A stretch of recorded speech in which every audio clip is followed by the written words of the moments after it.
Hello everyone. अब मैं next part में इस वीडियो में डिस्कस करूँगा कुछ assertion and reason based question. Assertion and reason based question रहेगा। इसमें क्या रहता है कि एक एसेशन दिया रहेगा बच्चा और उसका रीजन दिया रहेगा और दोनों से पूछेगा क्या एसेशन सही है, क्या रीजन सही है। अगर एसेशन सही है, क्या रीजन सही एक्सप्लेनेशन कर रहा है, या एसेशन गलत है, रीजन सही एक्सप्लेनेशन कर रहा है। तो यहाँ पे इस तरीके से ऑप्शन दिया रहेगा आपके बोर्ड एग्जाम्स में। तो इसमें से आपको चूज करके करेक्ट आंसर देना रहेगा। तो इसके लिए आपको थ्योरी कॉन्सेप्ट दोनों क्लियर होना चाहिए। ठीक है, तो पहला क्वेश्चन मैं डिस्कस करता हूँ कि a ray passing through the centre of curvature of a concave mirror after reflection it reflected back along the same path. ठीक, तो यहाँ पे क्वेश्चन दिख रहा है प्रॉपर तरीके से। कह रहा है कि यहाँ पे मैं कौन सा मिरर दिया, कॉन्केव मिरर। तो कॉन्केव मिरर बना के आपको दिखा रहा हूँ कि इसका क्या मीनिंग है। कॉन्केव मिरर हो गया,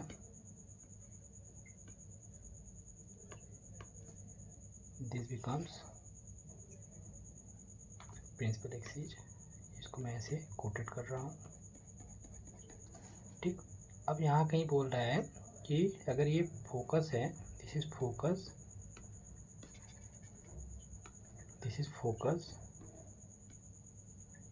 और this is centre of curvature. Question कह रहा है बच्चा कि अगर लाइट कहाँ से पास हो रही होती है, सेंटर ऑफ कर्वेचर से पास हो रहा होता है, तो after reflection it reflect back along the same path. तो इसको मैं डिस्कस किया था अभी वीडियो में, जाके स्टार्टिंग वीडियो में देखेंगे। तो मैं जो वे ऑफ इंसिडेंट लाइट का मैंने जो कन्वीनियंट वे के बारे में डिस्कस किया था, तो उसमें से मैंने बताया था कि जो ये बच्चा ये जो सी और पी होता है, यहाँ तक की दूरी क्या कहलाता है, रेडियस ऑफ कर्वेचर। यानी कहने का मतलब इस कर्वेचर को मैं आगे बढ़ाऊँगा तो मुझे प्रॉपर क्या मिलेगा, एक स्फीयर मिलेगा। क्या मिलेगा, एक स्फीयर मिलेगा, कुछ ऐसे। तो अगर रेडियस है तो आपका जो यहाँ पे इंसिडेंट हो रहा है बच्चा सी एम, जो सी एम है ये भी क्या होगा, रेडियस ही होगा। अगर मैं यहाँ से पास कराता लाइट ऐसे कुछ इस तरीके से, ये भी क्या होता, इसको मैं बोल दे रहा हूँ एन। सी एन भी क्या होता बच्चा, रेडियस ऑफ कर्वेचर ही होता। तो आपको पता है कि जो रेडियस ऑफ कर्वेचर होता है बच्चा, वो सरफेस पे कितना एंगल बनाता है, 90 डिग्री बनाता है। कैसा होता है, नॉर्मल होता है। यानी कहने का मतलब ये कैसा होता है, ये इस सरफेस पे कैसा इंसिडेंट है, नॉर्मली। और इसके पहले मैंने बताया था आपको कि जब प्लेन मिरर के केस में कि when the light incident normally it reflect back along the same path. मैंने ये बताया था प्लेन मिरर केस में। नहीं बताया, नहीं देखा होगा वीडियो तो पिछले वीडियो में आप तो उठा के देखोगे, ये मैंने बताया हुआ था। जब law of reflection of light का डिस्कस किया था, उसमें ये भी बताया था आपको, जब बच्चा वही लाइट ऑब्लिकली ना गिर के कैसे गिर रहा होता है, नॉर्मली इंसिडेंट होता है, तो वो उसी पाथ को फॉलो करते हुए रिफ्लेक्ट बैक हो जाता है। ठीक, तो इसको देखो, ये नॉर्मली इंसिडेंट। वैसे ही जब ये सेंटर ऑफ कर्वेचर से कोई लाइट पास होता है तो ये एक रेडियस की तरह होता है। ये क्या होता है, रेडियस तरह ऐड करता है। ये रेडियस क्या होता है, इस कर्वेचर पे कैसा होते हैं, नॉर्मल होते हैं। कैसे होते हैं, नॉर्मल।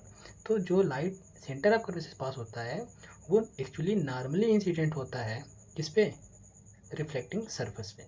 इसीलिए जब भी लाइट इंसिडेंट होता है वो क्या होता है, सेम पाथ पे रिफ्लेक्ट बैक हो जाता है। क्या होता है, सेम पाथ पर रिफ्लेक्ट बैक होता है। तो यही बोल रहा है क्वेश्चन में, a ray passing through the centre of curvature of concave mirror after reflection it reflected back along the same path. इसका मतलब जो आपको असर्शन दिया गया है बच्चा, क्या है, करेक्ट है।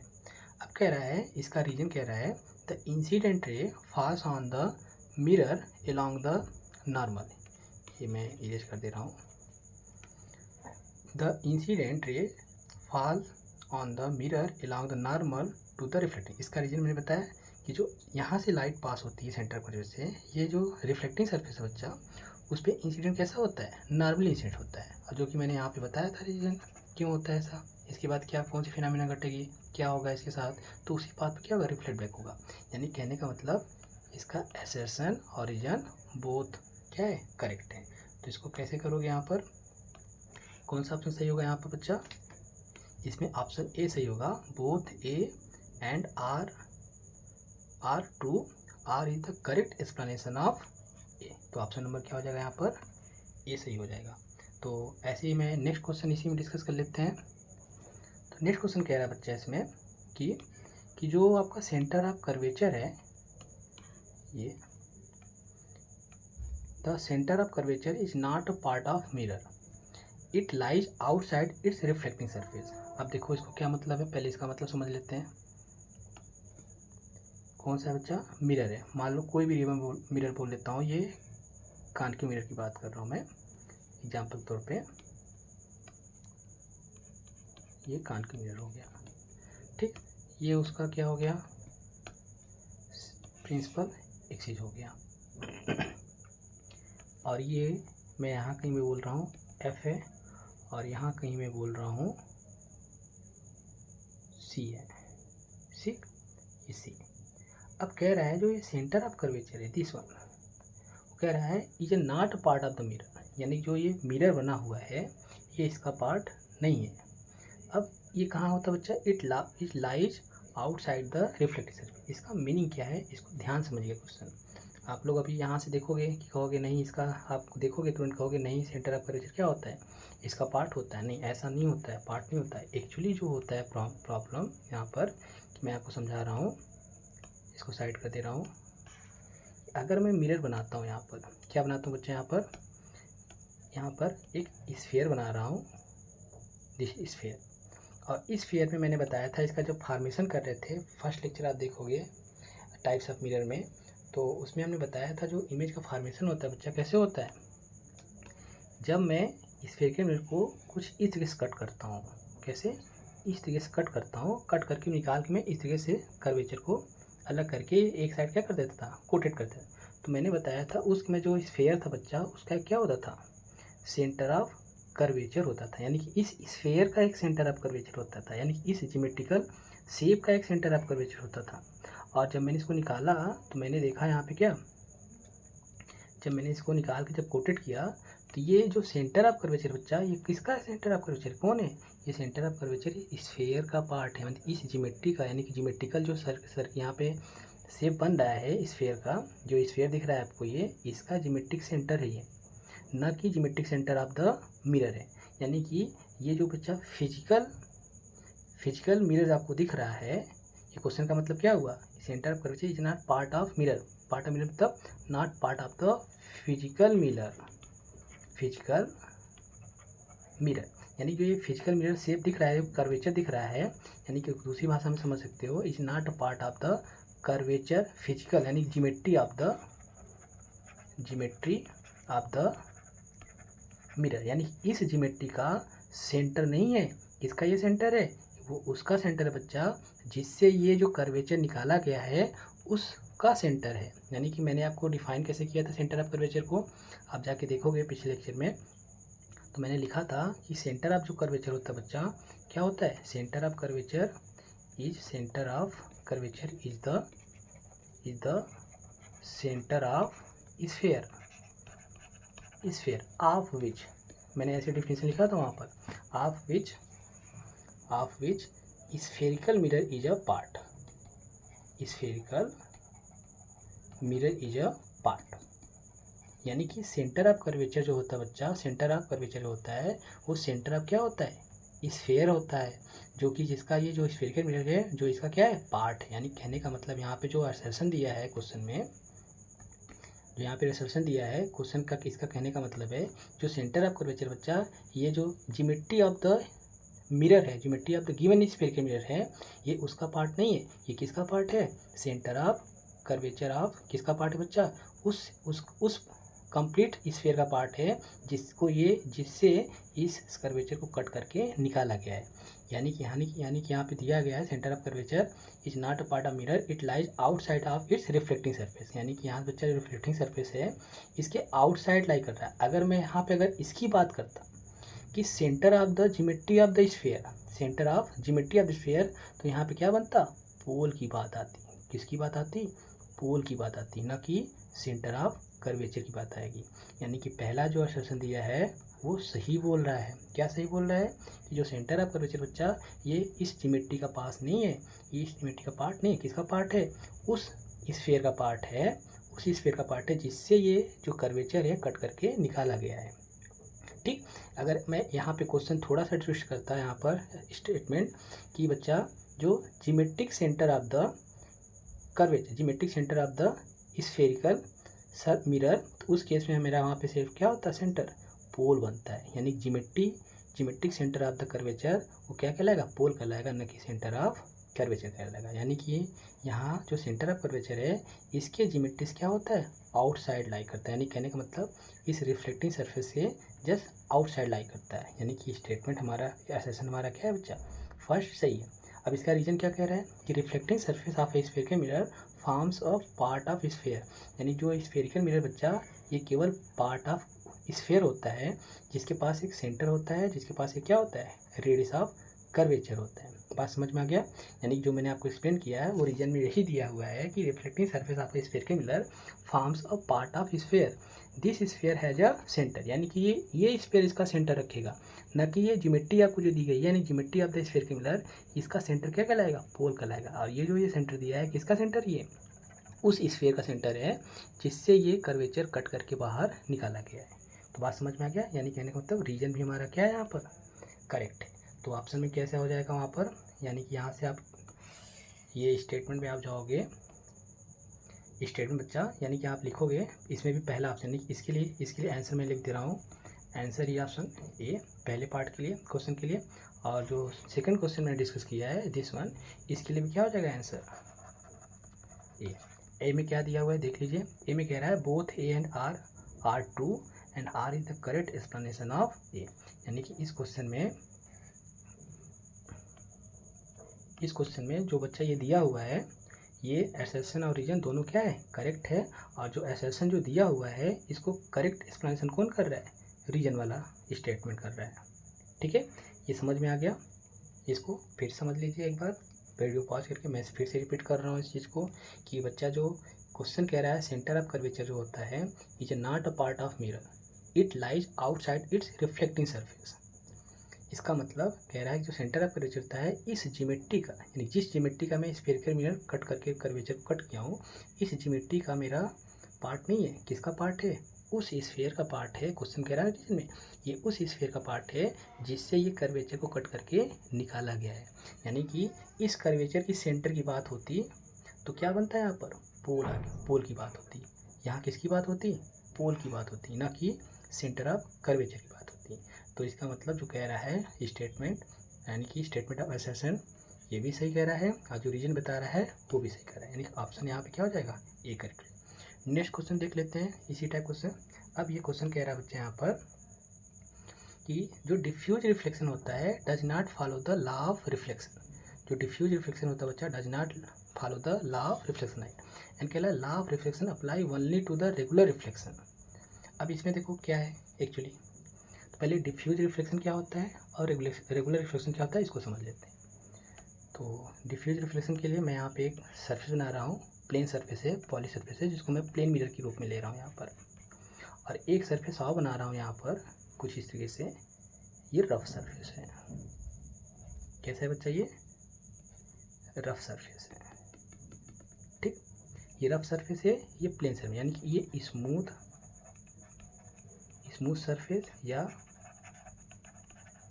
पॉलिश सरफेस, या बच्चा इसी को मैं बोलूँगा क्या?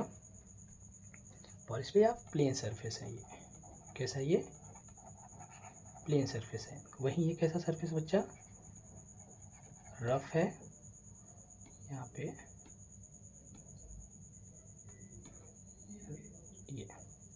ये कैसा है? ये रफ सरफेस है, या इसी को मैं बोलता हूँ बच्चा डिफ्यूज सरफेस। इसी को मैं बोल रहा हूँ कैसा? डिफ्यूज सरफेस है। अब देखो, अगर मैंने इसको बताया था प्लेन मिरर में जब लाइट कोई इंसिडेंट होता है पैरेलल, कुछ इस तरीके से ये ऐसे, ये लाइट में इंसिडेंट कर रहा हूँ पैरेलल कुछ इस तरीके से, तो सबके सब जो इंसिडेंट हैं वो पैरेलल हैं और रिफ्लेक्शन भी कैसे आपको दिखेंगे? पैरेलल ही दिखेंगे। कैसे होते हैं? पैरेलल। यानी कहने का मतलब ऐसा रिफ्लेक्शन बच्चा जिसमें इंसिडेंट रे और रिफ्लेक्शन कैसे दिखें एक दूसरे को, पैरेलल दिखें, और जो नॉर्मल होगा यानी normal down on each point of incidence क्या होगा, सेम एंगल होंगे। यानी कहने का मतलब जो एंगल ऑफ इंसिडेंस होगा बच्चा वो एंगल ऑफ रिफ्लेक्शन क्या होगा, सेम होगा। तब इस केस में जो रिफ्लेक्शन कहा जाएगा, किस टाइप का रिफ्लेक्शन बोला जाएगा, this reflection is known as regular reflection. इसको हम क्या बोलते हैं, रेगुलर रिफ्लेक्शन। ठीक, यानी कहने का मतलब यहाँ पे law of reflection of light क्या हुआ, फॉलो हुआ। लॉ ऑफ, यहाँ लिख दे रहा हूँ मैं इसको, इस क्वेश्चन में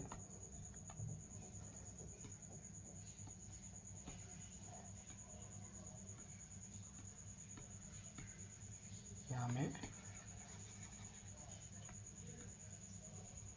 इधर साइड कर दे रहा हूँ। इस क्वेश्चन में मैंने यहाँ पे क्या पूछा, यहाँ पे ये जो it follows what, it follows law of reflection of light. यानी कि ये जो रेगुलर रिफ्लेक्शन हो रहा है बच्चा, रेगुलर क्यों बोल रहा हूँ, क्योंकि सारी लाइट कैसे हो रही है, पैरेलल इंसिडेंट हो रही है, और पैरेलल क्या हो रही है, रिफ्लेक्ट बैक हो रही है। तो और कहाँ से हो रही है बच्चा, स्मूथ सरफेस से। और सब के लिए जो नॉर्मल है, पॉइंटर नॉर्मल और एंगल ऑफ इंसिडेंस बच्चा, एंगल ऑफ रिफ्लेक्शन क्या है, सेम रहता है। तो उस केस में मैं बोलता हूँ कैसा रिफ्लेक्शन हो रहा है, रेगुलर रिफ्लेक्शन हो रहा है।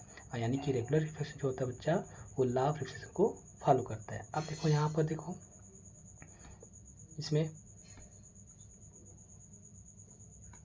अब इस वाले में देखो रिफ्लेक्शन में, अब इसमें आपने देखा जो ये सरफेस है, सरफेस कैसा है, रफ है। थोड़ा सा और मैं इसको बड़ा बना दे रहा हूँ अच्छे से, ये कुछ ऐसे, ये जूम वाला है, ये कौन सा बच्चा, ये जूम करके मैं आपको दिखाया हूँ। मतलब एक सरफेस है, जैसे वॉल हो गया, वुड हो गया बच्चा, और वुड प्लेन सरफेस नहीं होना है, कि वॉल हो गया, ये सब कैसे हैं, आपको देखने में आपको दूर से दिखते हैं प्लेन, लेकिन एक्चुअली अगर जब इसका माइक्रोस्कोपिक लेवल पे देखोगे तो सरफेस इसके कुछ ऐसे दिखेंगे। अब देखो इस पे लाइट में इंसिडेंट करा रहा हूँ कैसे, ये कहीं यहाँ पे इंसिडेंट हो रहा होगा,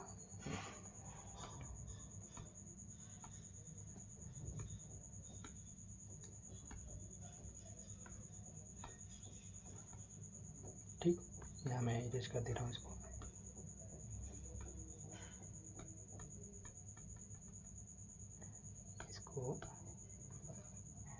ठीक, ये मैं ले रहा हूँ यहाँ पर इंसिडेंट लाइट, कुछ ऐसे इंसिडेंट हो रहा होगा ऐसे दिस, और कुछ ये रिफ्लेक्शन हो गया। अब ऐसे यहाँ पे इंसिडेंट हो रहा है बच्चा पैरेलल, लेकिन इसका रिफ्लेक्शन देखो, सरफेस कुछ यहाँ पे है तो इसका इस तरीके से हो गया रिफ्लेक्शन, यहाँ पे हो रहा है बच्चा, इसका रिफ्लेक्शन ऐसे हो गया। अब कहीं यहाँ पे लाइट इंसिडेंट हो रही हो, इसका रिफ्लेक्शन तीसरा। यानी आपने देखा इसमें कि जो लाइट इंसिडेंट हो रहा है पैरेलल बच्चा, वो तो पैरेलल इंसिडेंट हो रहा है, लेकिन जो रिफ्लेक्शन है वो कैसा है, डिफ्यूज है। यानी कि रिफ्लेक्शन के केस बच्चा जो रिफ्लेक्टेड रे आ रहा है, ये जो रिफ्लेक्टेड रे आ रहा है वो सब कैसे हैं, रैंडमली डायरेक्टेड है। यानी कि सब के सब जो रिफ्लेक्टेड रे का बच्चा कच्चा, इसको मैं यहाँ पे लिख रहा हूँ, रिफ्लेक्टेड रेज है जो बच्चा कैसे हैं, रैंडमली ओरिएंटेड है। मतलब रैंडमली क्या है, डायरेक्टेड है। ये क्या है, रैंडमली डायरेक्टेड है। यानी कि इस केस में कहने का मतलब एंगल ऑफ जो रिफ्लेक्शन बच्चा और नॉर्मल जो आप देख रहे हो, हर पॉइंट के लिए नॉर्मल क्या है, आपको अलग अलग पॉइंट मिल रहा है और अलग अलग डायरेक्शन में मिल रहा है। कुछ देखो इस तरीके से, यहाँ के नॉर्मल ऐसे मिल रहा है, यहाँ के लिए नॉर्मल ऐसे मिल रहा है, यहाँ के लिए नॉर्मल ऐसे मिल रहा है बच्चा, और यहाँ के लिए नॉर्मल ऐसे मिल रहा है। ठीक, और यहाँ पे आपने क्या देखा था, यहाँ पर आपने देखा था ये कि जो रेगुलर रिफ्लेक्शन से इंसिडेंट ले और रिफ्लेक्शन दोनों क्या था, पैरेलल था। यहाँ केस में इसका बच्चा इंसिडेंट पैरेलल है, तो इसका जो रिफ्लेक्शन रिफ्लेक्टेड है वो कैसा है, इरेगुलर है। इरेगुलर मतलब कि पैरेलल नहीं है। तो ऐसे रिफ्लेक्शन को हम कैसे क्या नाम देते हैं, ऐसे रिफ्लेक्शन को बोलते हैं बच्चा क्या, डिफ्यूज रिफ्लेक्शन। ऐसे को क्या बोलते हैं, डिफ्यूज रिफ्लेक्शन। यानी कि सबके केस में यहाँ भी लॉ ऑफ रिफ्लेक्शन को फॉलो कर रहा है। देखो क्योंकि बच्चा आप देख लो डायरेक्शन क्या हो रहा है, डिफरेंट हो जा रहा है नॉर्मल का, तो उसके करस्पॉन्डिंग मुझे एंगल ऑफ रिफ्लेक्शन क्या मिल रहा है, अलग अलग मिल रहा है। एंगल ऑफ रिफ्लेक्शन क्या मिल रहा है, अलग अलग मिल रहा है। क्लियर। तो इस केस में भी हमारा रिफ्लेक्शन ऑफ लाइट हो रहा है, यानी कि इस केस में भी हमारा यहाँ पे क्या हो रहा है, रिफ्लेक्शन ऑफ लाइट हो रहा है, यानी कि law of diffuse reflect does not follow the law. यहाँ पे कहने का मतलब या डिफ्यूज हो चाहे वो बच्चा क्या हो, प्लेन हो सरफेस, चाहे वो इरेगुलर सरफेस हो चाहे रेगुलर सरफेस हो बच्चा, यानी कहने का मतलब पॉली सरफेस हो या रफ सरफेस हो, दोनों जगह पे law of reflection of light follow करता है। लेकिन यहाँ पे जो ये डिफ्यूजन जो हो रहा है बच्चा, वो किसकी वजह से हो रहा है, ये जो डिफ्यूजन हो रहा है यानी जो रिफ्लेक्टेड आ रहे हैं, रेंडमली ओरिएंटेटेड हैं, रेंडमली डायरेक्शन में जा रहे हैं, किसकी वजह से, due to the roughness of the surface, roughness of the surface कर रहा है, न कि ये लॉ ऑफ रिफ्लेक्शन वायलेट यहाँ पर नहीं कर रहे हैं, यानी कि लॉ ऑफ रिफ्लेक्शन जो बच्चा ये वायलेट नहीं करता, चाहे वो रिफ्लेक्शन हो रेगुलर में चाहे वो इरेगुलर में, यानी कि कहने मतलब रफ सरफेस में हो चाहे वो प्लेन सरफेस में हो रहा, स्मूथ सरफेस या पॉली सरफेस हो रहा, वहाँ पे लॉ ऑफ रिफ्लेक्शन ऑफ क्या होता है, फॉलो करता है। बशर्ते यहाँ पे डिफरेंस क्या है बच्चा, जो डिफ्यूज रिफ्लेक्शन होता है वो किसकी वजह से होता है बच्चा, ये एक्चुअली ये किसकी वजह से होता है, रफनेस ऑफ द सरफेस, ठीक है, यानी जो स्केटिंग ऑफ लाइट है यहाँ पर वो किसका कार्य है बच्चा, due to the roughness of, या इसी को बोलते हैं रफनेस ऑफ, यहाँ मैं आंसर लिख दे रहा हूँ अच्छे से, रफनेस ऑफ कहाँ लिखा था, रफनेस ऑफ सरफेस, या इसी को बोलूँगा बच्चा क्या, due to the irregularities of reflective surface, due to the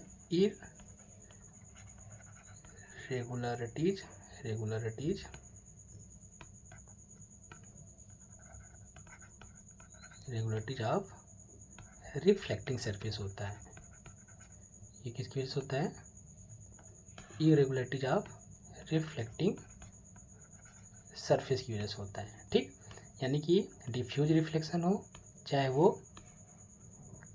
diffuse reflection case में चाहे बच्चा रेगुलर रिफ्लेक्शन पे, जो लॉ ऑफ रिफ्लेक्शन क्या होता है, ये दोनों जगह फॉलो करें, यानी कहने का मतलब जो लॉ ऑफ रिफ्लेक्शन है बच्चा ये कैसा होता है, यूनिवर्सल होता है, कैसा होता है, यानी कि लॉ ऑफ रिफ्लेक्शन जो बच्चा है ये यूनिवर्सल होता है, ये कैसा होता है, लॉ ऑफ रिफ्लेक्शन जो होता है लाइट के केस में ये यूनिवर्सल होता है, यानी कि किसी हर एक सरफेस के लिए क्या होगा, ये अप्लाई होगा, यानी कि ये ऑल टाइप ऑफ सरफेस के लिए, ऑल टाइप ऑफ सरफेस के लिए क्या होता है, ये अप्लीकेबल होता है, ठीक है, चाहे वो स्मूथ हो चाहे वो रफ सरफेस हो, सबके केस में ये लॉ ऑफ रिफ्लेक्शन को फॉलो किएगा। लेकिन जो आपका डिफ्यूज रिफ्लेक्शन काज होता है बच्चा, यहाँ पर केवल उसका रीजन क्या है, ड्यू टू द रफनेस और irregularities of the reflecting surface की वजह से डिफ्यूज रिफ्लेक्शन मुझे आकर होता है, न कि लॉ ऑफ रिफ्लेक्शन लाइट को वायलेट करके। समझ में आ गया, यानी कि यहाँ पे हमारा जो असर्शन रीजन है वो भी रॉन्ग है, और law of reflection only apply तो नहीं, ऐसा नहीं है, यानी कि आप डिफ्यूजन यानी कि रफ सरफेस में भी और रेगुलर सरफेस यानी कि पॉली सरफेस दोनों जगह पर लॉ ऑफ रिफ्लेक्शन फॉलो होता है। जो डिफ्यूज रिफ्लेक्शन होता है किसकी वजह से होता है, only due to the roughness और irregularities nature of the reflecting surface की वजह, यानी कि यहाँ पे आपको ऑप्शन कौन सा सही हो जाएगा, both assertion reason are incorrect, ये डी वाला ऑप्शन हो जाएगा। कौन सा ऑप्शन सही होगा, both assertion and reason are incorrect, diffuse reflection does not follow the law of reflection, ये भी गलत है आपका, और law of reflection apply only to the regular reflection, ये भी हमारा क्या हो जाएगा, गलत हो जाएगा, यानी कि ऑप्शन नंबर डी, ठीक। तो मैंने आपको कुछ डिस्कस किया है असर्शन रीजन बेस्ड क्वेश्चन, ये आपके 12th में भी आता है, 10th में भी MCQ टाइप क्वेश्चन के जब उसके बाद आएंगे 1 मार्क्स में, ठीक है। तो नेक्स्ट वीडियो में मैं डिस्कस करूँगा क्या, ये आपका रिफ्लेक्शन ऑफ लाइट से रिलेटेड है, तो नेक्स्ट वीडियो में डिस्कस करूँगा बच्चा क्या, नेक्स्ट लेक्चर जो कि मैं आपका यहाँ पे बोल दे रहा हूँ, refraction of light. Next video में मैं डिस्कस करूँगा क्या, refraction of light. Okay class, thank you.